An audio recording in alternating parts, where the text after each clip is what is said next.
get this straight. Good evening, everybody. My name is Osa, and tonight we are back on the Old Stream Farm. Farm Sim 19. And let's try and look where we're going. That's better.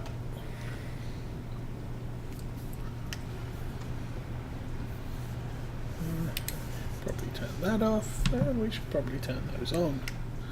There we go. Ow.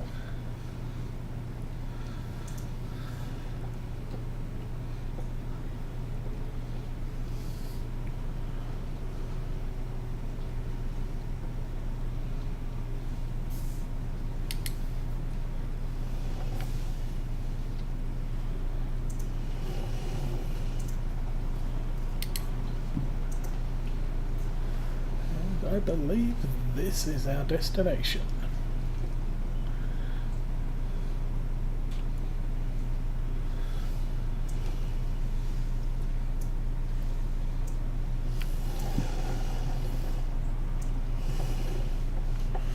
And as I said yesterday, we are done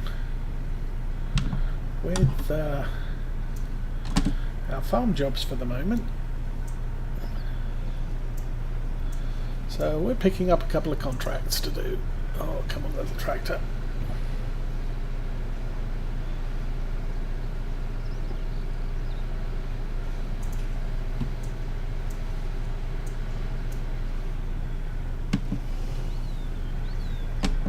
Come on. Thank you.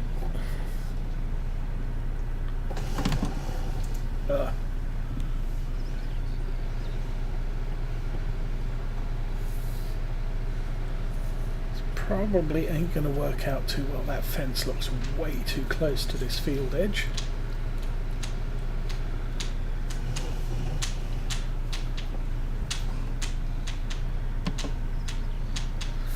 I think what I'm going to do is come in from the edge, cut straight across the top end, and we'll figure out the other side of the field. What we're going to need to do there.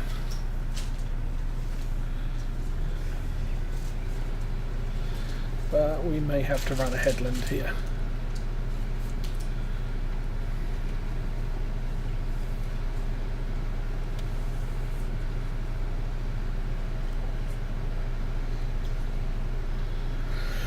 But as you see, we're still using our own equipment, which is probably for the best, since payout on this job is next to nothing. Might just cover the maintenance bill and the diesel.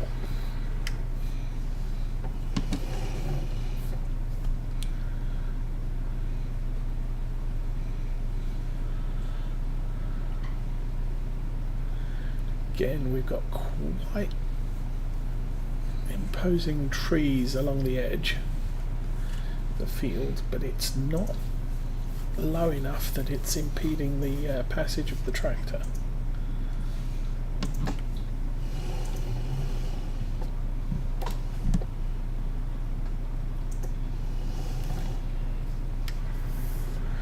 What are we doing now? That's better. Okay.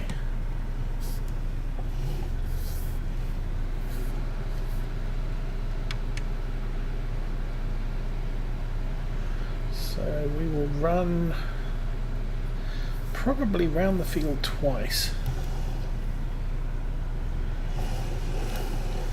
and then get back to travelling up and down the field.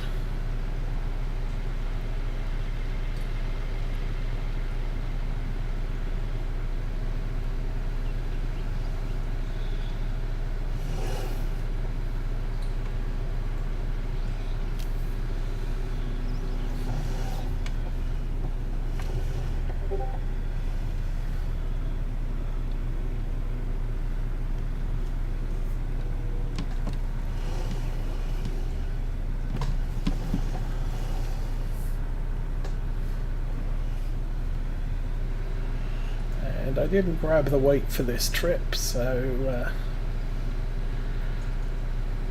don't think this particular implement's that heavy. potentially it creates a lot of drag, which is why we need the horsepower.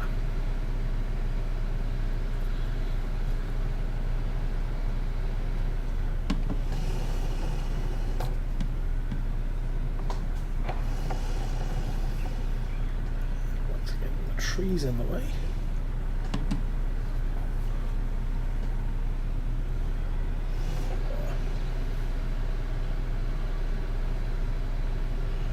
This line not too bad since it does run along the line of the field. So long as I'm going straight, it's not too big a deal if we overlap a little. Turn that back down.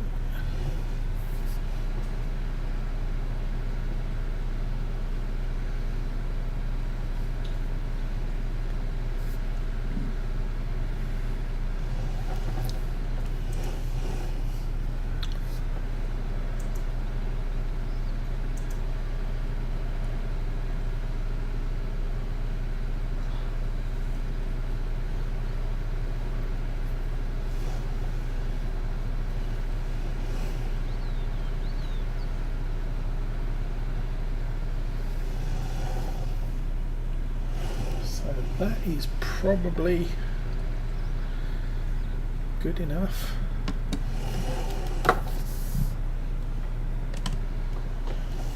Probably run down here, complete this little triangle.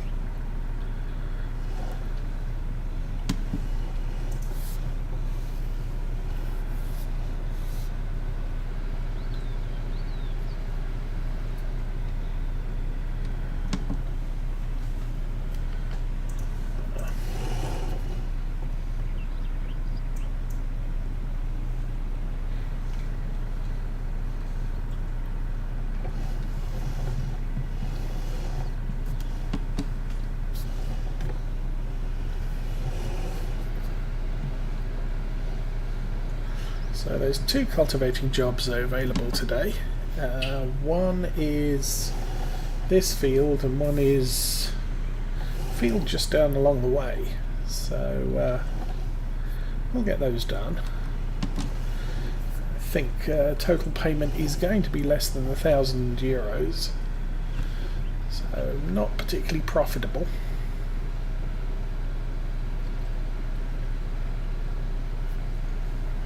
And good evening, Hal team. How are things today?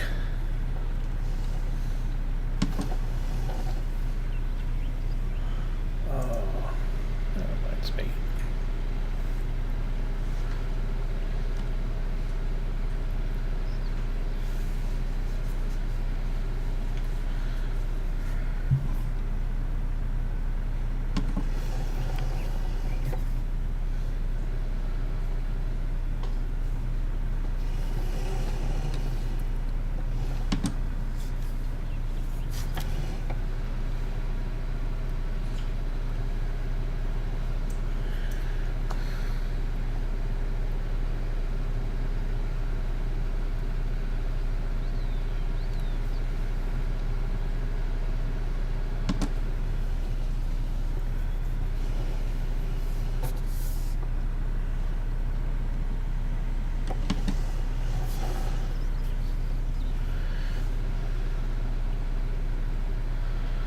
Kitchen's back in a barely usable state again because we now have a countertop, but we don't have plumbed in water for a while until tomorrow. Since everything has to set before they finish off the sink.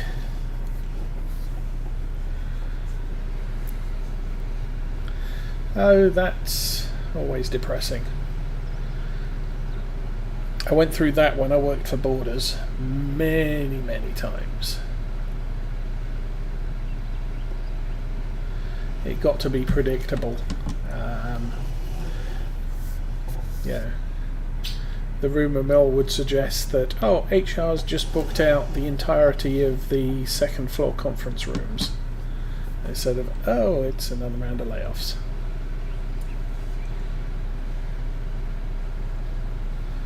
I actually survived all of them, but I got headhunted out.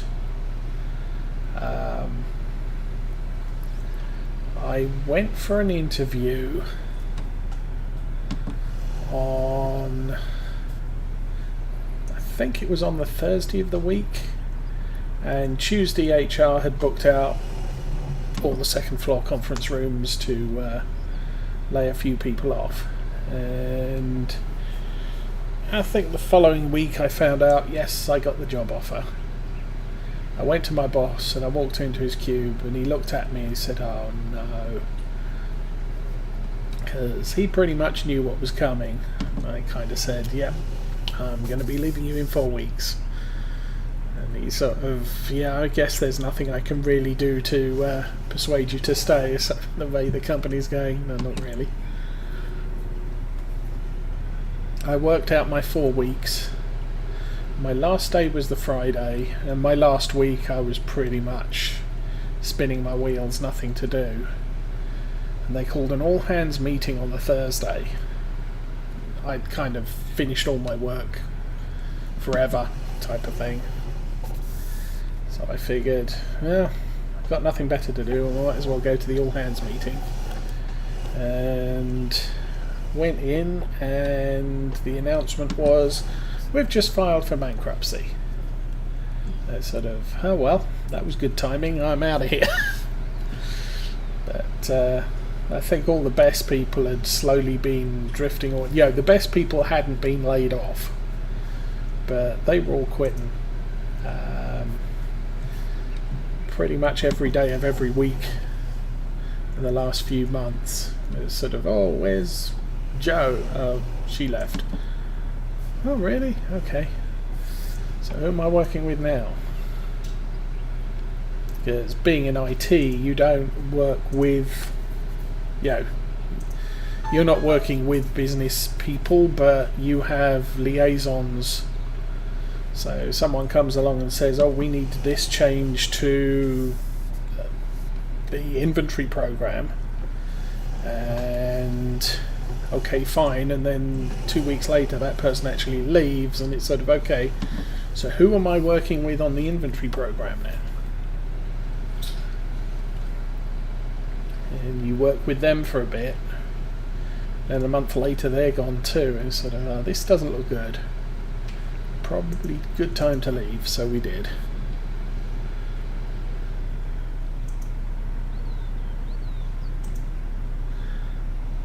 Yeah,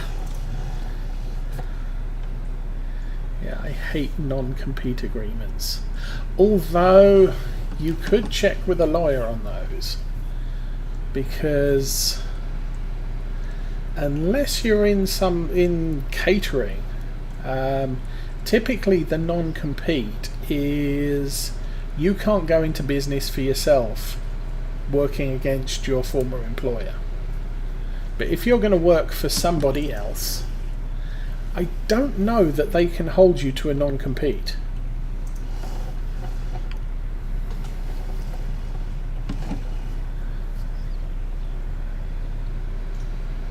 Yeah, if your job is car sales, for example, or truck driving,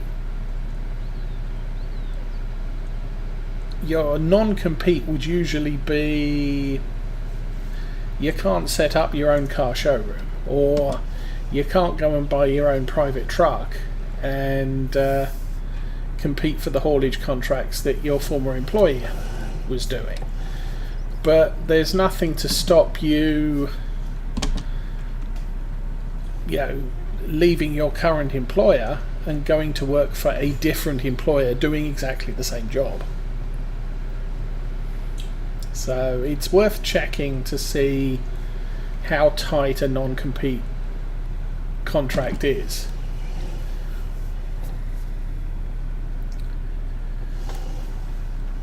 Because I think in some cases courts have found, well, if you're a professional truck driver, then your employer can't insist that you get employed in a completely different field because they don't want you truck driving for somebody else.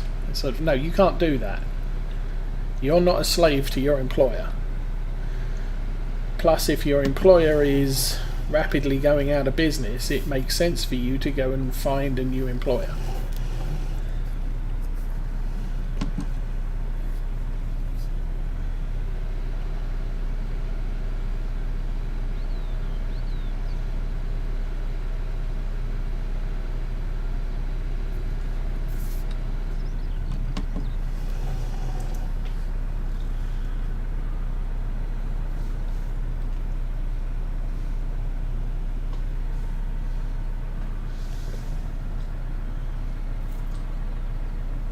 Yeah.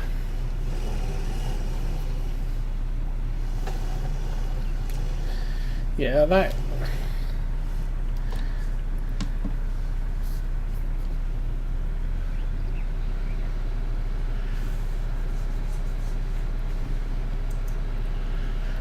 I guess that can be difficult, but then the question is a former client actually your current employer's actual competition?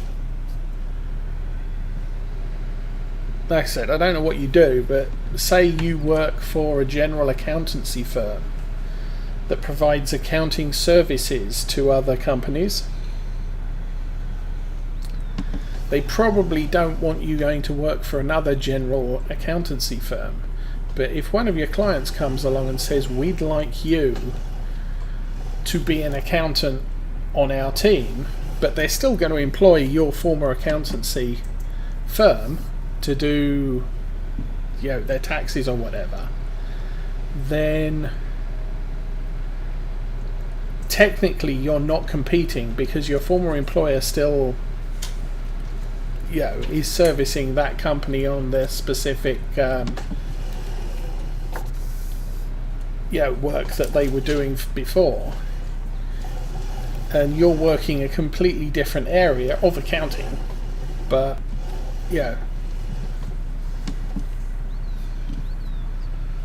now you might not want to tip your hand, so you might not want to talk to your employer.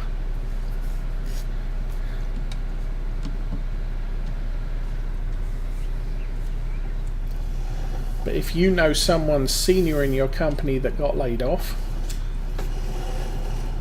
that may know the answer to that sort of thing, it's worth trying to contact them and saying, look, I can see pretty much the writings on the wall. How much of a hurdle is a non-compete?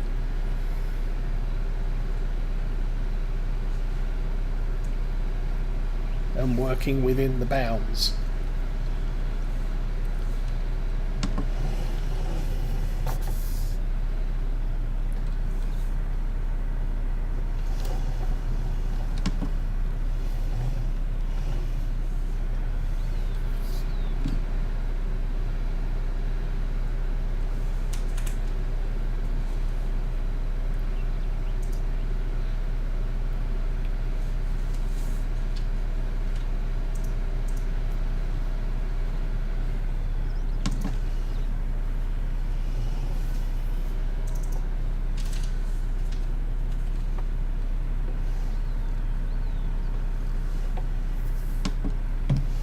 Okay, so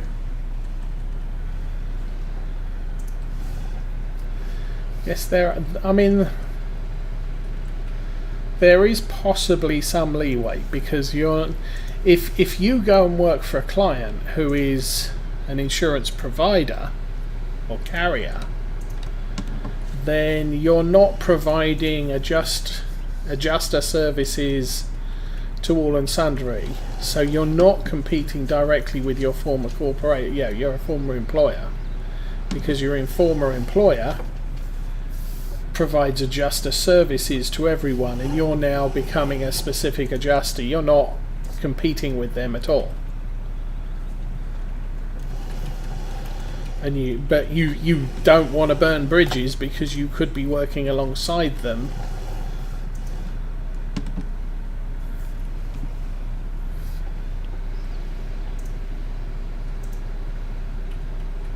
with a new employer. So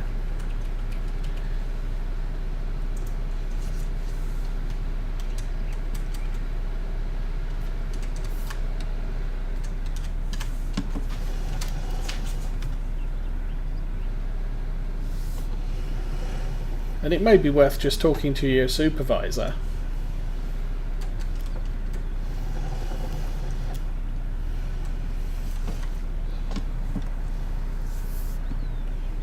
I mean, I could see if it was. I could see it being a problem potentially if you went to work for another company that contracts with carriers to provide adjusting services, and they may want to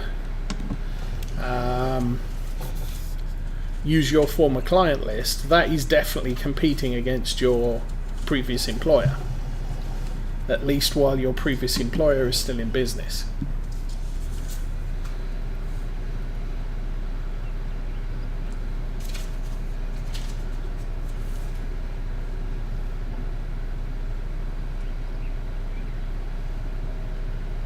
Or if you went and worked on your own. Typically, if you go and work on your own as an adjuster who provides services to insurance carriers, and you use your former client list, then your former employer is going to come after you because you are competing directly with them, and they don't like that.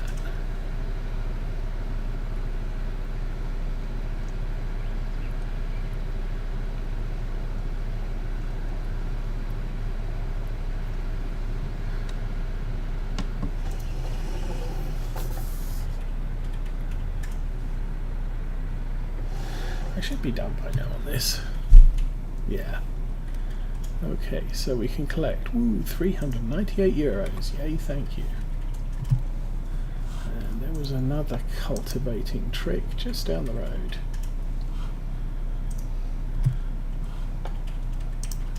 So that got done.